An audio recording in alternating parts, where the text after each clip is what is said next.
मूर्ति सतगुरु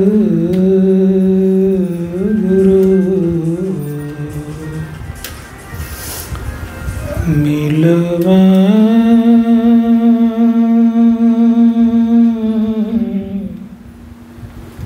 सर्वाधार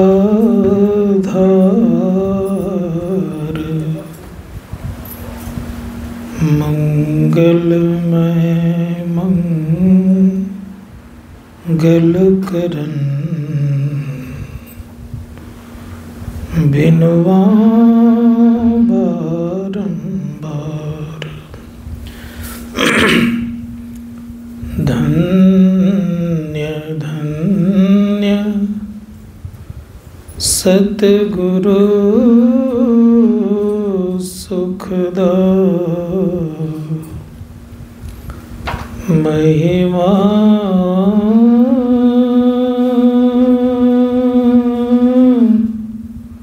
कही न जाए जो कछु कहूँ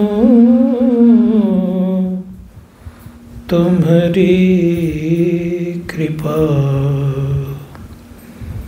मोते कछु न वसाए। एक बार प्रेम से बोलिए श्री सद्गुरु।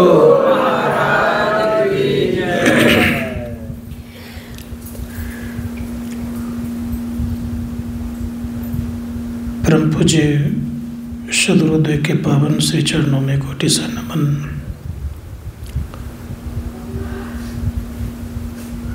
मंचस्थ हमारे परम श्रद्धेय विनोद बाबा, कैलाश बाबा, समस्त साधु महात्मागण, परम आदरणीय समिति के पदाधिकारीगण, सम्माननीय हमारे समस्त विद्वतजन,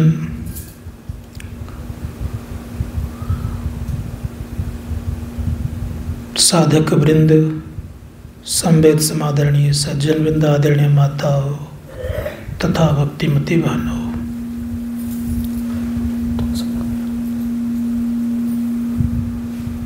मानव जीवन सर्वोत्कृष्ट जीवन है।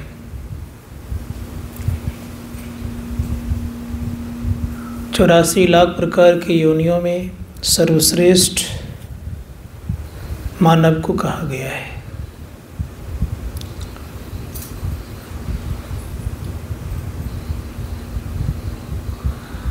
लेकिन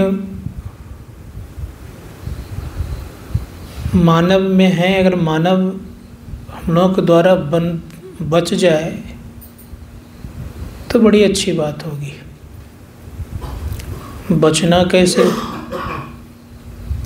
जैसे किसान फसल उगाते हैं तो शायद उस फसल को बीज रूप में रखने का बहुत प्रयत्न करते हैं। रखने के क्रम में अगर कहीं उसमें कुछ कीड़े पड़ जाएं या हो जाए तो फसल नहीं रह पाता है, वो बीज रूप में परिणत नहीं हो पाता है। संत महात्मा गण कहते कि मानव शरीर का एक जो बीज है वो अलग है। क्या है? सहजोबाई की वाणी को आप लोगों ने सुना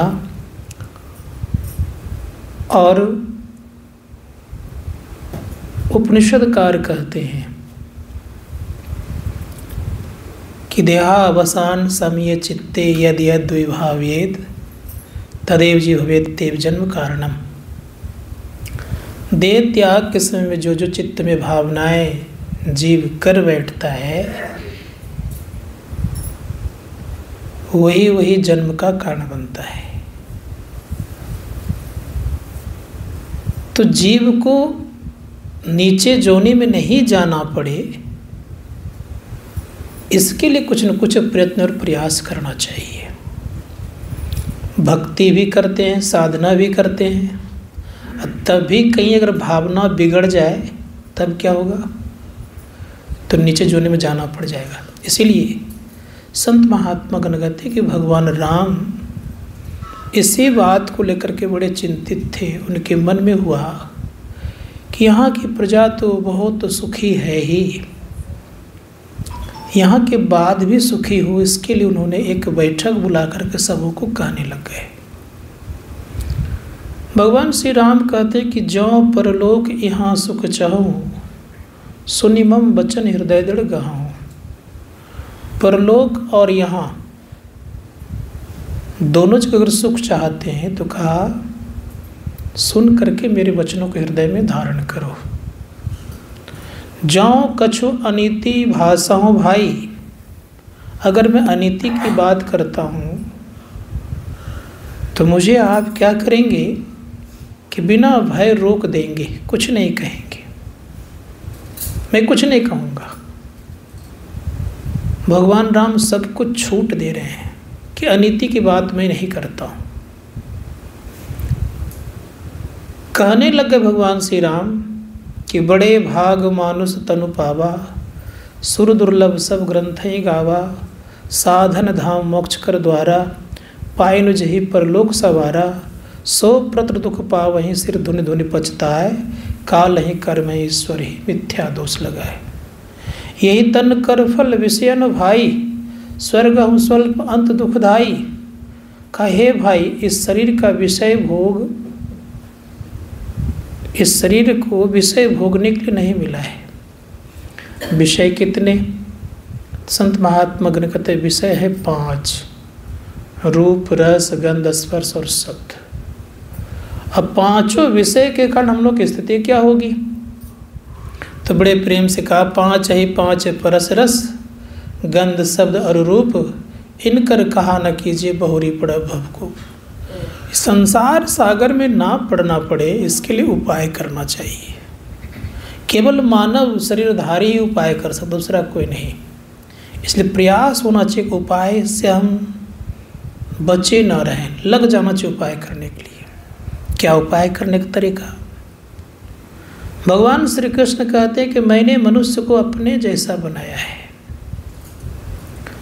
भगवान श्री कृष्ण ने कहा कि मेरे और मनुष्य में ज़्यादा कोई फर्क नहीं है। मैं इतना जानता हूँ कि मुझे अपना ज्ञान है, अजीव को अपना ज्ञान नहीं, इतना ही फर्क है।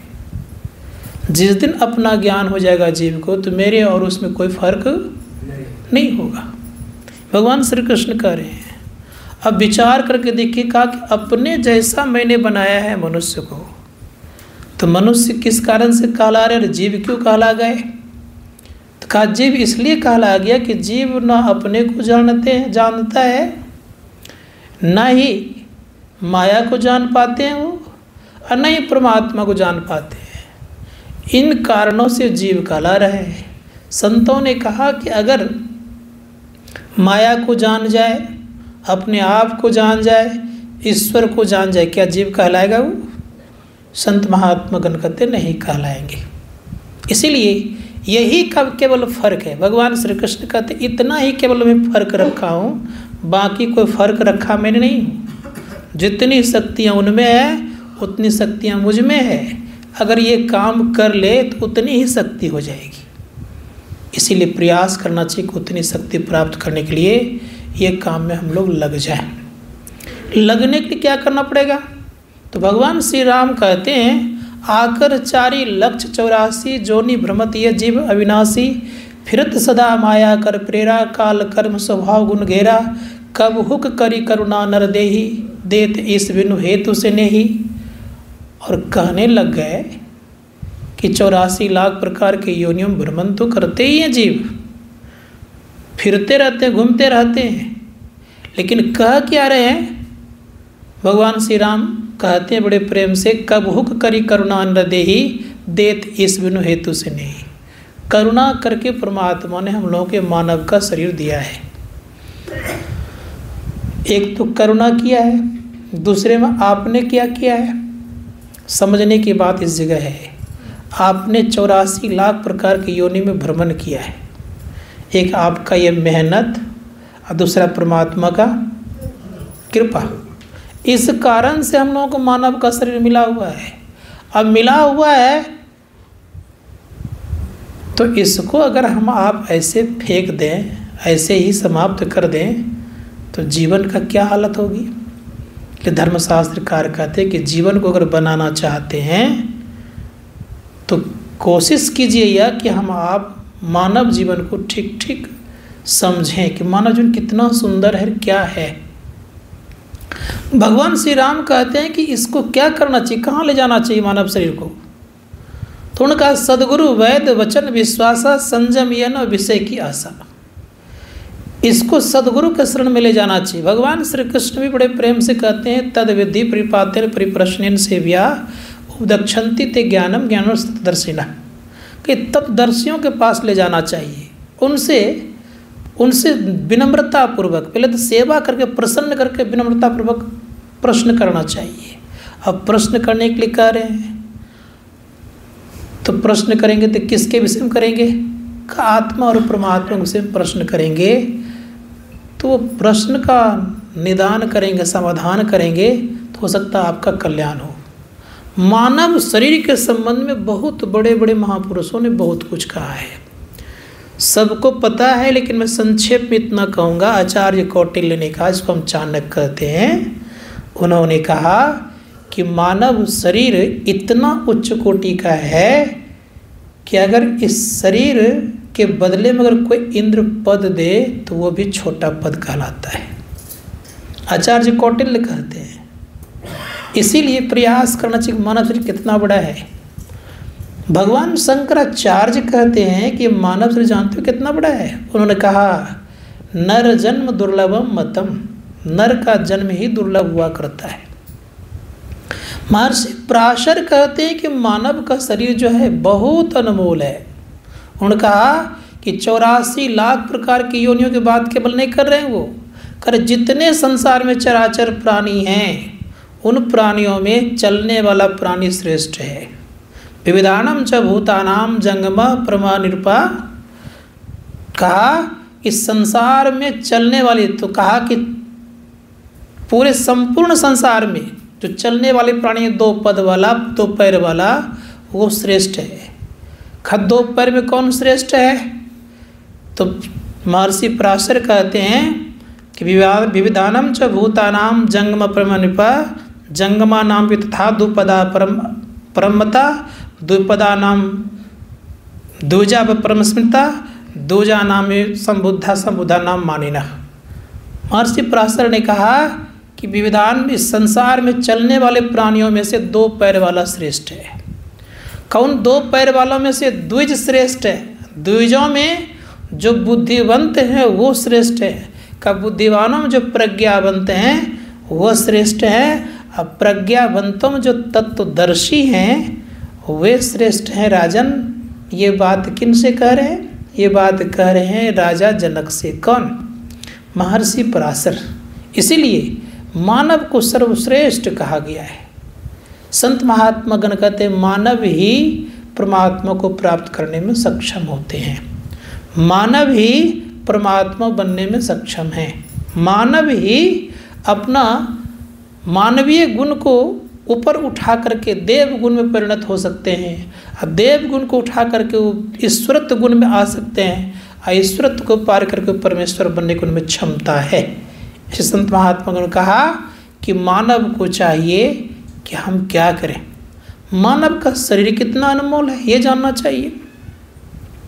भगवान शंकर कहते हैं कि मानव का शरीर सर्वश्रेष्ठ है, और सबसे सुंदर शरीर अगर कोई है मानव का तो जो पूजा पाठ करने वाला शरीर है वो शरीर है। जैसे उदाहरण देता हूँ, भगवान शंकर ने स्पष्ट रूप से कहा कि संसार में भिन्न भिन्न प्रकार का देवालय है, लेकिन शिवालय अगर कहा जाए तो मानव का शरीर ही है। इसीलिए उन्होंने स्पष्ट रूप से कहा कि बिंदुनाद महालिंगम शिव शक्ति निकेतनम देहं शिवालयं प्रोक्तम सिद्धम सर्वदेहिनाम। बिंदुनाद जो ये महालिंग है, शिव शक्ति का ये घर है। इस शरीर में कौन कौन विराजमान होते हैं, का शिव और पार्वती दोनों, और सभी प्राणियों को इसी शरीर में सिद्धि मिलती है। इसीलिए संतों ने कहा कि प्रयास करना चाहिए हम लोगों को कि मानव शरीर से सिद्धियां प्राप्त कर सकते हैं, मानव शरीर से परमात्मा का साक्षात्कार कर सकते हैं, मानव शरीर से ही हम ईश्वर बन सकते हैं। इसीलिए करना क्या चाहिए? अब मानव शरीर के ऊपर केवल खोल लगा हुआ है, इस खोल को उतार करके हटा दीजिए तो आप वही हो जाएंगे। जैसे कभी कभी उदाहरण मैं देता हूँ, गुरु महाराज के भी कई जगह उदाहरण हैं। हम लोगों के खेत में धान हुआ करता है, धान को बेचने जाएंगे तो लगता है 2-2.5 हज़ार रुपया कुंटल भी होगा, शायद लगभग यही होना चाहिए मेरे विचार से। लेकिन चावल 2-2.5 हज़ार कुंटल में नहीं बिकने वाला है कि बिकता है। संत महात्मा गण कहते हैं उसका कीमत तो लगता है कि कम से कम 700-800 रुपया कुंटल तो ज़रूर होगा, कम से कम। कहीं कहीं तो लगता है कि 10,000 कुंटल ज़्यादा चावल का दाम है। किस कारण से इसका दाम बढ़ गया? कारण ये हो गया कि उसके ऊपर छिलका उतर गया। धान का छिलका उतरते ही वो चावल नाम भी पड़ गया, उससे आप जल्दी तृप्त भी हो सकते हैं और आपका दाम भी बढ़ जाता है। संतों ने कहा कि ठीक उसी प्रकार से याद रखिएगा, ये मानव खोल रूपी छिलका जो ही उतरेगा तो वहीं आपका दाम बढ़ जाएगा, आपका वैल्यू बढ़ जाएगा। क्या वैल्यू बढ़ेगा? जैसे पहला छिलका है आपका स्थूल देह का, संतों ने कहा स्थूल देह का छिलका उतरते ही आप देव हो जाते हैं। दूसरी बात है कि सूक्ष्म छिलका उतरते ही आप ईश्वर बन जाते हैं, क्योंकि संत महात्मा गण कहते के शब्द के ग्राही को ईश्वर कहते हैं। कौन शब्द? जिस शब्द से संसार की सृष्टि हुई है। इसीलिए हम लोगों को प्रयास करना ये चाहिए कि मानव जीवन से ही हम ईश्वर भी बन सकते हैं और देव भी बन सकते हैं। और संतों ने कहा तीसरा कारण छिलका उसको उतार दीजिएगा तो आप क्या बनेंगे? कारण और महाकारण उतर गया तो एक ही बात है, का ईश्वर तो बन गया। लेकिन जैसे आप कैवल्य के छिलके को उतारते हैं तो आप परमेश्वर बनते हैं। संतों ने कहा इन सारे छिलकों को उतारने के लिए हम लोग को अंतर साधना करनी चाहिए। लेकिन हम मनुष्यों को ये काम छोड़ करके अन्यत्र काम में मन लगता है। दूसरी बात रह गई यह कि अन्यत्र काम में मन तो लगता है, लेकिन कभी कभी सिर पर घमंड भी आ जाता है, और घमंड आने के कारण हमारी भक्ति हो नहीं पाती है। हमारे देश में बड़े बड़े राजा महाराजा हुए। अशोक सम्राट का नाम प्राय सब लोग जानते हैं। अशोक सम्राट छोटे छोटे भिक्षुओं को प्रणाम कर लिया करते थे, तो उनके साथ जो मंत्री होते थे उनको खराब लगता था। ये कैसा राजा सम्राट है जो कि इसके कुछ भी नहीं है और इसके तुल्य हैं भी नहीं, अब फिर भी भिक्षु को भिखारी को प्रणाम करते रहते हैं। कितना खराब लगता है। भीतर से उसको लग रहा था खराब, हमको तो पसंद है नहीं। मन ही मन बेचारा बोल रहा था, लेकिन करता क्या? कोई उपाय तो था न। सम्राट ये बेचारे उनके मंत्री, बोल तो सकता नहीं है। लेकिन अशोक सम्राट समझ रहे थे कि इसके मन में कुछ न कुछ बात चल रही है। एक दिन संजोग से मौज में आकर के कहते हैं कि मंत्री जी, मेरी इच्छा है कि श्मशान घाट में जो नर का मुंड है उसको इकट्ठा किया जाए। कुछ रुपया दे दीजिए, जो वहाँ रहता है वो इकट्ठा कर देगा, और एक दुकान लगा दीजिए उसका भी। अब बाज़ार में बहुत ऐसे भेड़ बकरियों का सर कटता है, उस सर को भी इकट्ठा कर लीजिए, उस सिर को इकट्ठा करके ले आइए, और दोनों में कुछ न कुछ मूल्य रख दीजिए। थोड़ा वो दोनों में मूल्य रख दिया गया। तो भेड़ बकरियों का जो मुंडा था अर्थात सिर, उसको तो तुरंत लोग खरीद लिए, तुरंत खाली हो गया दुकान। मनुष्य के मुंडे को लेने को तैयार नहीं हुआ।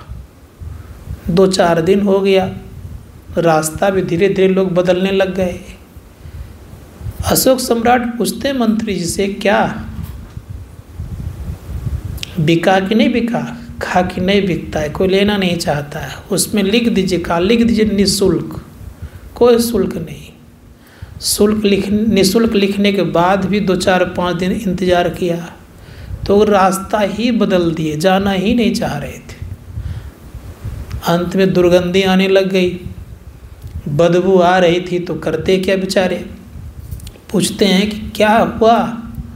कहा महाराज क्या बताऊं, अब हो सकर कोई जाना आना पसंद नहीं करते हैं। बिकने की बात तो छोड़ दीजिए, बिना पैसा के ले जाने की बात तो छोड़ दीजिए, हो सकर के जाना कोई नहीं चाहते क्योंकि बहुत बदबू आती है।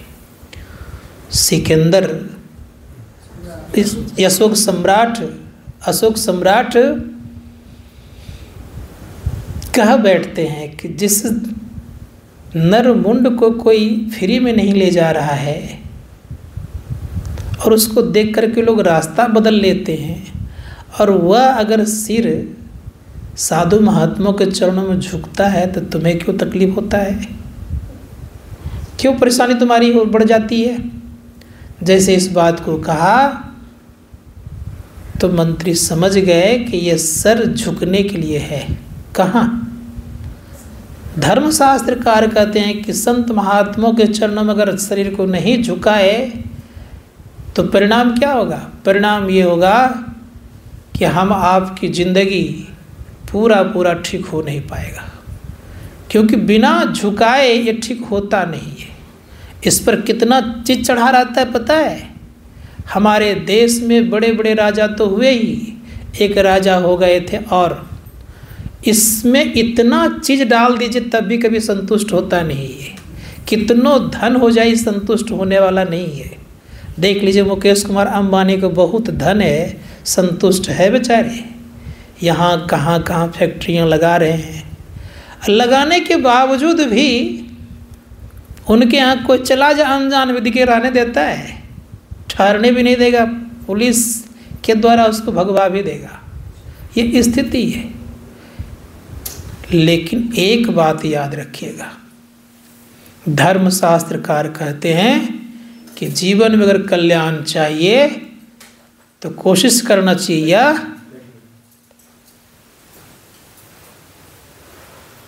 कि संतुष्ट होने के लिए कुछ न कुछ उपाय करना चाहिए। क्या करना चाहिए?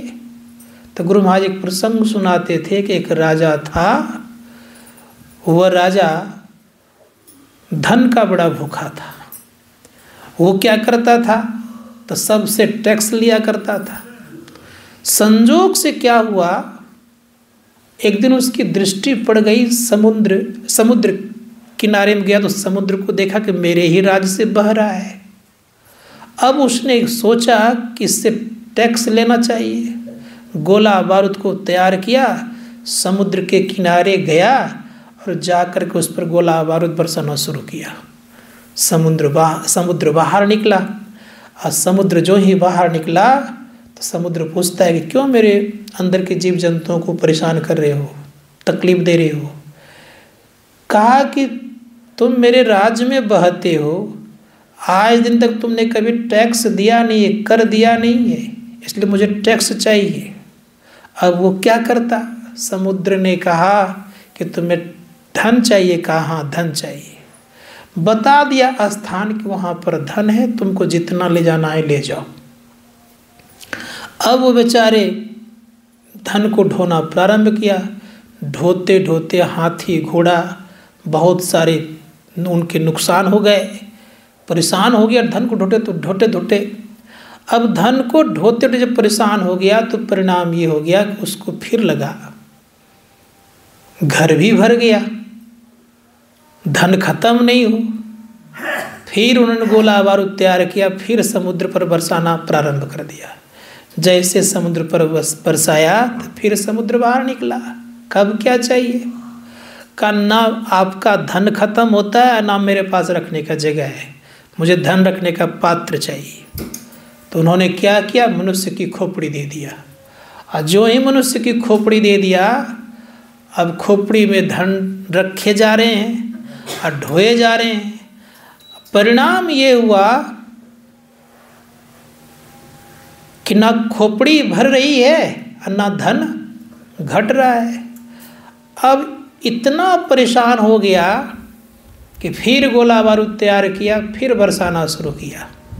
कब क्या चाहिए राजन, बार बार मेरे अंदर की जीव जंतुओं को परेशान कर रहे हो, चाहिए क्या? कहा कि आपका धन खत्म नहीं होता है और खोपड़ी भरती नहीं है। तब समुद्र कहते कि तुम महामूर्ख हो राजन। कहा कैसे? कहा मनुष्य की कभी खोपड़ी भरती है? कभी खोपड़ी नहीं भरती है। उसके ऊपर तुम धूल डालोगे तब खोपड़ी भरेगी। संत महात्मा गण कहते हैं कि इच्छाएं हमारे अंदर में बहुत है, उन इच्छाओं को दमन करके अगर भजन ध्यान करेंगे तो आगे बढ़ जाएंगे। अर्थात धूल उन इच्छाओं पर डालनी पड़ेगी। जब तक धूल नहीं डालेंगे तब तक आगे बढ़ना संभव नहीं है। इसलिए कहा एक दिन लाखों तमन्ना, एक दिन में लाखों इच्छाएं उठती है। संत महात्मा गण कहते हैं इन इच्छाओं को दमन करने के लिए नित्य दिन हम लोगों को ये ख्याल रखना चाहिए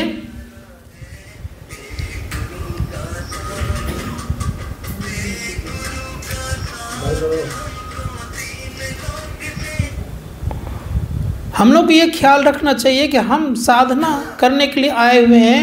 ये साधन भजन कहीं भी करेंगे मानव जीवन में तो हमें ये अपना पूंजी एक अधिक अख्तियार होगा, अर्थात अपना पूंजी मेरा बनेगा।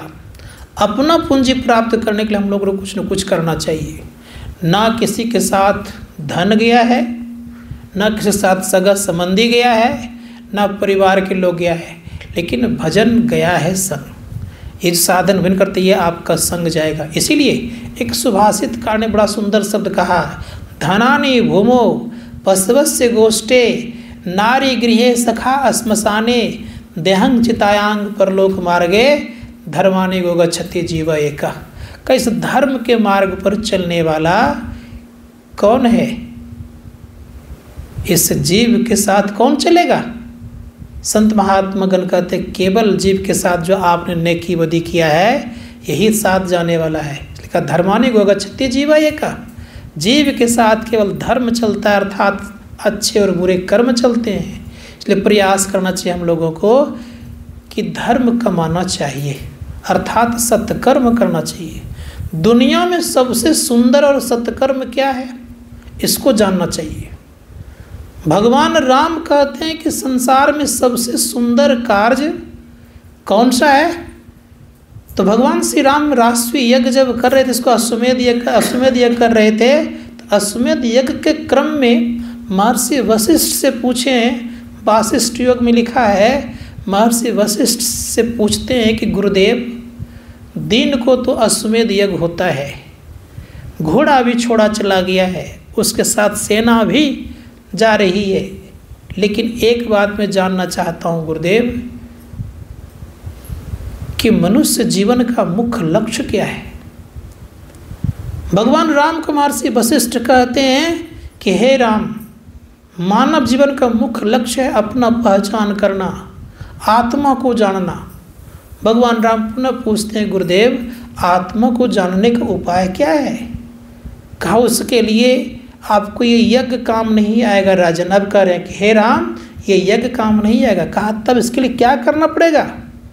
महर्षि वशिष्ठ कहते हैं कि तुम्हारे भीतर में एक परमात्मा तक जाने का एक अनोखा मार्ग है, उस मार्ग पर चलने के तुम्हें ध्यान करना पड़ेगा, अर्थात आत्मज्ञान करना पड़ेगा। आत्मज्ञान करने के बाद ही भगवान राम कह रहे हैं कि तुम संतुष्ट हो सकते हो, अन्यथा नहीं। तब महर्षि वशिष्ठ को भगवान श्री राम कहते हैं कि हे राम, महर्षि वशिष्ठ को भगवान श्री राम कहते हैं कि हे गुरुदेव बात ये है कि आत्मा को जानेगा कैसे और क्या करना चाहिए? तब कहने लग गए इसके लिए रात्रि काल में अध्यात्म चर्चा होनी चाहिए, सत्संग होना चाहिए। रात्रि काल में अध्यात्म चर्चा करते थे और दिन में यज्ञ हुआ करता था। उसी कड़ी में महर्षि वशिष्ठ ने एक शब्द का बड़ा सुंदर प्रयोग किया है जो मैं रख रहा हूँ। महर्षि वशिष्ठ ने कहा कि तब तक जीव भटकते रहता है, फिरते रहता है बाहर में, जब तक कि ये अपने रास्ता पर नहीं चलता है। जीव का रास्ता कौन सा है? संत महात्मा गण कहते हैं जीव का रास्ता है प्रकाश और शब्द का। प्रकाश और शब्द का रास्ता ये जीव का रास्ता है। इस रास्ते पर शरीर नहीं चलता, इस रास्ते पर कौन चलेगा? तो का सूरत चलेगा। इसलिए संत महात्मा गण को सूरत को चलाने के लिए उस मार्ग पर चलना चाहिए। वो मार्ग कहाँ शुरू है? संत कबीर साहब से पूछा किन्हीं ने कि वो जो मार्ग है वो कहाँ है, इस शरीर में कहाँ से शुरू होता है, इस तन में मन कहाँ बसे, निकस जाए कहीं ठौर, गुरुगम है तो परख लेना तो कर गुरु और।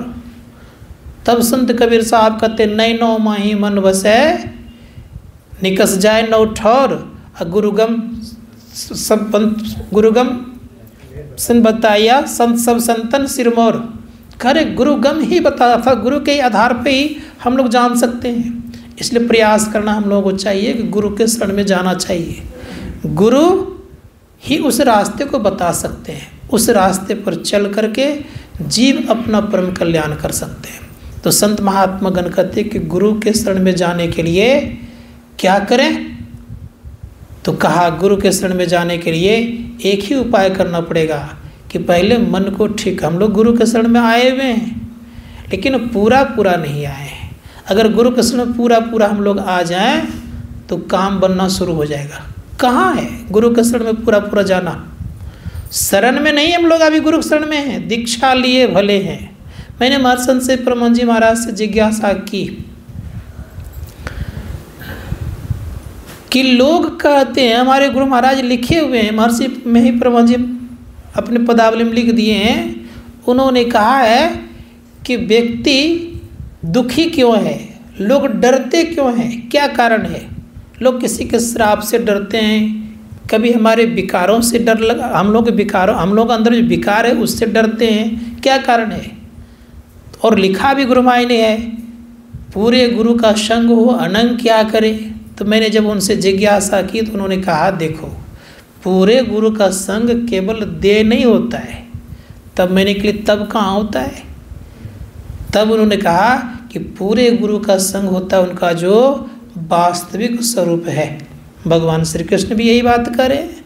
अर्जुन को विराट रूप का दर्शन करा दिया, थर थर कांपने लग गए अर्जुन, घुटने के बल हो गए। और घुटने के बल हो जाने के बाद भगवान श्री कृष्ण जब उस विराट रूप को समेटते हैं तो कहते हैं कि अर्जुन ये मेरा वास्तविक रूप नहीं है। अब विचार करके देखिए, दिखा भी रहे हैं, कह रहे हैं वास्तविक रूप नहीं है, तब वास्तविक रूप कहाँ है? तो संत महात्मा तो पूरे गुरु का संग, गुरु महाराज का तो पूरे गुरु का संग हो अनंग क्या करे, और क्या है मैं ही जो अनुभव ज्ञान हो अनुमान क्या करे। संत महात्मा गण कहते हैं कि अनुभव ज्ञान एक अलग है। मैंने अपराह्न में कहा था कल की आज कि मैं ही का अनुभव ज्ञान अलग है। अनुभव ज्ञान सबसे श्रेष्ठ ज्ञान होता है। तो हम लोग को प्रयास करना यह चाहिए कि अनुभव ज्ञान प्राप्त करने के लिए हम लोगों को अंतर साधना करनी चाहिए। धर्मशास्त्र कार्यकर्ता अंतर साधना जो करते हैं उनका जीवन सुखद और सरल होता है। अब रह गई बात यह कि अंतर साधना के लिए गुरु से प्रेरणा लेकर के चलना चाहिए। एक बात मैं और आप लोगों के सामने रखता हूँ। संत महात्माओं ने कहा कि हम लोगों को जीवन में कई विभाग बांट दिए हैं। क्या विभाग बांट दिए हैं? बांटे ये हैं कि एक भाग पिंड का है, दूसरा भाग ब्रह्मांड का है। इसी दोनों के बीच से रास्ता निकला हुआ है और इसी से जब चलेंगे तो आचार्य श्री राम शर्मा जी कहते हैं कि जैसे उस तरफ चलते हैं साधक तो उनका कथन है कि वह व्यक्ति मानवोचित कर्म करना प्रारंभ करते हैं, अर्थात मानव बनने का उपाय ढूंढ लेते हैं वो। दूसरी बात कह रहे हैं उन्होंने, एक बात और कही आचार्य शर्मा ने कि जो अपने तरफ अपने को खोजने के लिए चल पड़ते हैं वह व्यक्ति वास्तव में आगे बढ़ जाते हैं। इसी को शंकराचार्य जी महाराज कहते हैं कि जब अपने को खोजते हैं तो उन्होंने लिखा स्पष्ट रूप से कहा तब साधक भक्ति की शुरुआत भी करते हैं। इसलिए प्रयास करना चाहिए अपने की खोज। इसलिए बड़े सुंदर शब्दों का प्रयोग उन्होंने कहा, आत्मानुसंधानम भक्तिरिधीयते, अर्थात आत्मा का जब अनुसंधान करते हैं तो भक्ति कहलाती है। तो प्रयास करना ये होगा हम लोगों को जीवन में कि अंतर साधना करनी चाहिए, और जो पिंड में है वो ब्रह्मांड में, दोनों में कोई फर्क नहीं है। इसीलिए गुरुदेव ने परम संत तुलसी साहब की वाणी को रखते हुए कहा, जो ही पिंडे सोई ब्रह्मांडे, जो पिंड में है सो ब्रह्मांड में, दोनों में कोई फर्क नहीं है। तो पिंड से ब्रह्मांड में चलने के लिए हम लोगों को तत्परता के साथ ये ख्याल करना है कि रोज़ सत्संग ध्यान करना है। लेकिन एक बात याद रखिएगा, जब तक उलटिएगा नहीं तब तक हम लोग कोई वैल्यू रहेगा नहीं।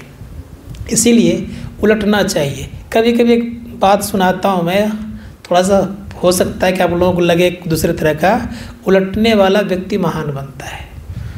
हमारे देश में तो अंग्रेजी बोली जाने लग गई, अब विदेश में भी अंग्रेजी बोलते थे। तो वहाँ के लोग कुत्ता पालते हैं, तो सीधा रहता है तो उसको कुत्ता कहता है, उल्टता है तो उसको क्या कहते हैं, प्रणाम करता है लोग। तो कहानी सुनाता हूँ मैं आप लोगों को।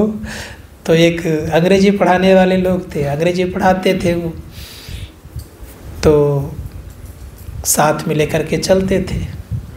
तो कभी कभी वो डंडा से पीट देते थे, तो वो कुत्ता उलट जाता था। तो जैसे उलटता था तो उसको प्रणाम करते थे वो। तो एक दिन संजोग से वो गए थे गार्डन में कुत्ता को लेकर टहलने के लिए। तो अंग्रेजी में कुत्ता को डॉग बोलता है ना, हाँ। तो जैसे गए गार्डन में लेकर के, तो देखा कुत्ता को दो चार डंडा दे, उलट गया बेचारा। तब वही जो शिक्षक थे, क्या कहते वो पढ़ाने वाले, तो प्रणाम करने लग गए। तो गार्डन में बहुत सारे लोग थे, कहा गजब का आदमी है भाई आप, ये कुत्ता को मार देते हैं, उलटता तो प्रणाम करते हैं, बात क्या है। खा आप नहीं समझेगा, हम अंग्रेजी के विद्वान आदमी हैं, अंग्रेजी जानते हैं, आपको क्या पता। कहा हमको तो पता है ना। कल क्या पता आपको है।